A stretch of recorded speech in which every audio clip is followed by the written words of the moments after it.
Baik, bismillahirrahmanirrahim. Assalamualaikum warahmatullahi wabarakatuh. Pada video kali ini kita akan mempelajari bagaimana cara menyelesaikan eh, neraca massa dari CSTR isotermal atau reaktor alir tangki berpengaduk. Nah, kita ketahui eh, kasus pada reaktor alir tangki berpengaduk itu adalah seperti ini.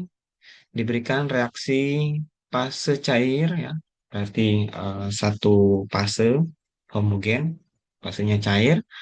Orde pertama, orde satu, reaksinya A menjadi B, ini terjadi di dalam sebuah CSTR. Kemudian kita disuruh untuk menentukan konsentrasi A di aliran keluar pada kondisi steady state. Nah, dari kedua poin ini kita sudah bisa mengambil beberapa asumsi bahwa reaksi yang terjadi adalah A menjadi B, kemudian reaksinya tadi orde satu, kita bisa asumsikan bahwa persamaan kecepatan reaksi RA sama dengan K kalikan dengan CA.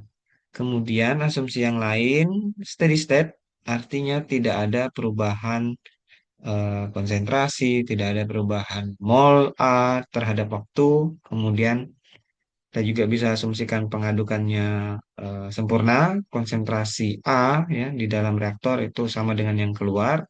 Itu juga tipikal atau ciri-ciri dari eh, neraca massa RATB. Kemudian densitas konstan, laju alir yang masuk sama dengan keluar, kita simbolkan dengan FV di sini ya. Dan suhunya konstan, merata di seluruh reaktor. Nah, langkah kedua untuk menyusun persamaan matematis ya.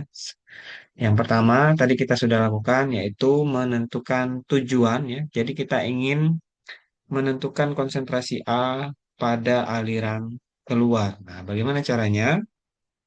Nanti kita akan lihat langkah kedua adalah menggambar PFD. Nah, proses flow diagram itu digambar dengan sangat sederhana pada awalannya seperti ini. Jadi ada sebuah tangki berpengaduk ya. Ini kita ibaratkan sebagai reaktor. Kemudian ada material A masuk dengan debit atau laju alir FP ke dalam reaktor. Kemudian terjadi reaksi A menjadi B dan yang keluar adalah B ya dengan laju alir FP atau sama dengan laju alir masuk tadi.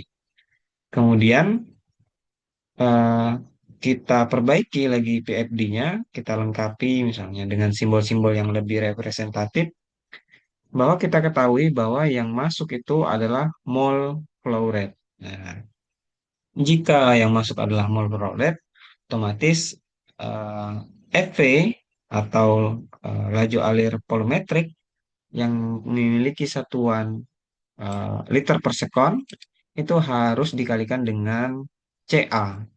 Nah, CA ini ya dengan satuan mol per liter sehingga kita dapatkan nanti mol per sekon atau mol per waktu.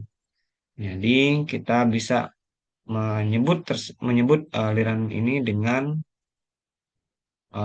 inlet dari komponen A ya atau mol flow rate A di bagian inlet. Kemudian begitu juga untuk di FP. Nah, kenapa di FP tidak CA0 lagi? Karena kita ketahui bahwa semakin lama eh, reaksi ini berlangsung di dalam RATB, nilai CA0 ini akan berubah atau berkurang seiring ya se apa selaras dengan persamaan kecepatan reaksinya hingga menjadi CA. Nah, kita gambarkan persamaan neraca massanya ya.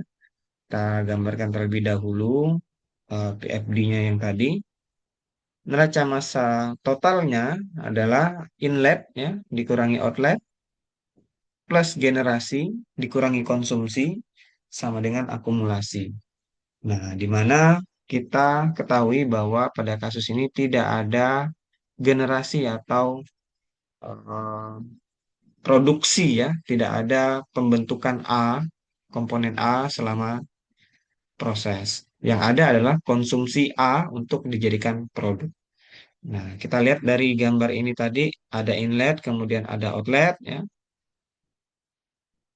Dan inlet sendiri kalau kita masukkan ke persamaan neraca massa itu berupa FV dikalikan CA0 seperti tadi mol flow rate, kemudian dikurangi dengan outletnya FV kalikan CA, ya, dikurangi konsumsinya KCA kalikan DV sehingga satuannya sama mol per menit ya, sama dengan nol, akumulasinya adalah nol karena kita laksanakan proses ini dalam keadaan steady.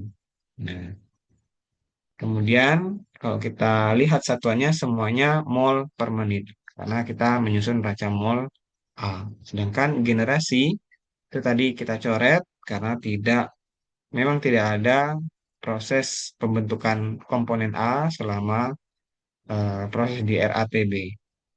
Kemudian kita susun ulang persamaannya jadi FV kalikan CA0 dikurangi FV dikalikan CA sama dengan ini kita pindah ruaskan ya atau kita eh,